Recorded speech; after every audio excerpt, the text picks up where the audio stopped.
নবী হওয়ার আগে বিশ্বনবীর ইবাদত ছিল চিন্তার ইবাদত। আমরা অনেকে মনে করি শুধু তাসবিহ পড়াই ইবাদত, জিকির করাই ইবাদত, শুধু কোরআন তেলাওয়াতই মনে হয় ইবাদত, শুধু কিয়ামুল লাইল করাই ইবাদত। কিন্তু বিশ্বনবীর সাহাবী, যিনি ইসলাম আমাদের চেয়ে ঢের বেশি বুঝেছেন, তিনি বলেন আল্লাহর এই সৃষ্টি শৈলী, এই সৃষ্টি নৈপুণ্য নিয়ে 1 ঘন্টা চিন্তা করা, ক্রিটিক্যাল থিঙ্কিং করা, সারা রাত নফল তাহাজ্জুদের চেয়েও সেরা।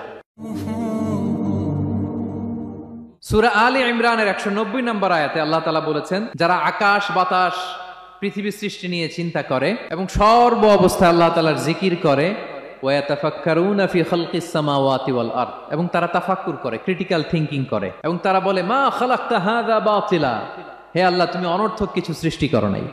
মনে রাখবেন, এই পৃথিবীতে আল্লাহ তাআলা অনর্থক কোনো কিছু সৃষ্টি করে নাই, করেছে? যেটাই সৃষ্টি করেছে এটা এর মধ্যে মানব কল্যাণ আছে না নাই?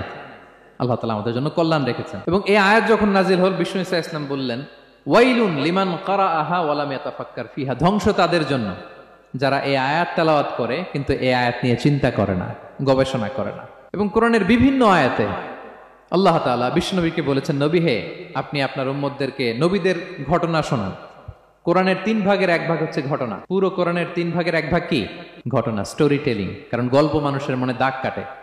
আল্লাহ তাআলা বলেছেন, ফাকসুসিল কসাসা লাআল্লাহুম ইয়াতাফাক্কারুন, নবী হ্যাঁ আপনি তাদেরকে কিচ্ছা শোনান, ঘটনা শোনান, নবীদের কাহিনী শোনান, লাআল্লাহুম ইয়াতাফাক্কারুন, যাতে করে তারা ক্রিটিক্যাল থিঙ্কিং করে। তারা লূত আলাইহিস সালামের কওমের ঘটনা যখন শুনে যে আল্লাহ তাআলা আপসাইড ডাউন করে দিয়েছিলেন, তারা যখন কওমে আদের ঘটনা শুনে, কওমে সামুদের ঘটনা শুনে, তারা যেন চিন্তাশীল হয়। এবং বিশ্বনবীর সাহাবী আবু দারদা রাদিয়াল্লাহু তাআলা আনহু, উনি বলতেন, তাফাক্কুরু সাআতিন খায়রুন মিন কিয়ামিল লাইলা, 1 ঘন্টা কেউ যদি আল্লাহর সৃষ্টি নিয়ে চিন্তা করে, সেটা সারা রাত তাহাজ্জুদের সালাত অফার করার চেয়ে উত্তম।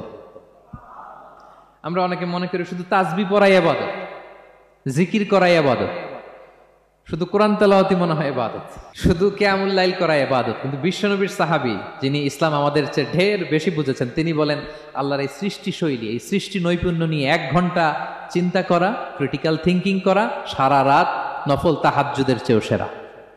এবার বলেন, আমাদের চিন্তা করার দরকার আছে না নাই? ব্রেনটা খাটাবেন তো? এই যে যারা কনভার্টেড মুসলিম হয়, এরা কিন্তু অনেক চিন্তা ফিকির করে, নিজের সাথে নিজে বোঝাপড়া করে, ক্রিটিক্যাল থিঙ্কিং করে, তাদের অ্যানালজি কাজে লাগিয়ে, আল্লাহর দেয়া ব্রেনকে কাজে লাগিয়ে এরপরে শাহাদা পাঠ করে, এমনি এমনি না। এই যে কিছুদিন আগে আমেরিকান এক পপ স্টার কালেমা পড়ছে না? আপনি জানেন একটা ধর্ম চেঞ্জ করা, একটা ফেইথ চেঞ্জ করা, এটা কত বড় সিদ্ধান্ত?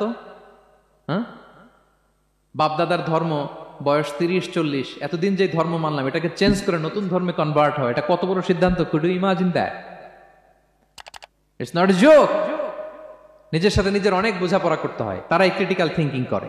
এবং বিষ্ণু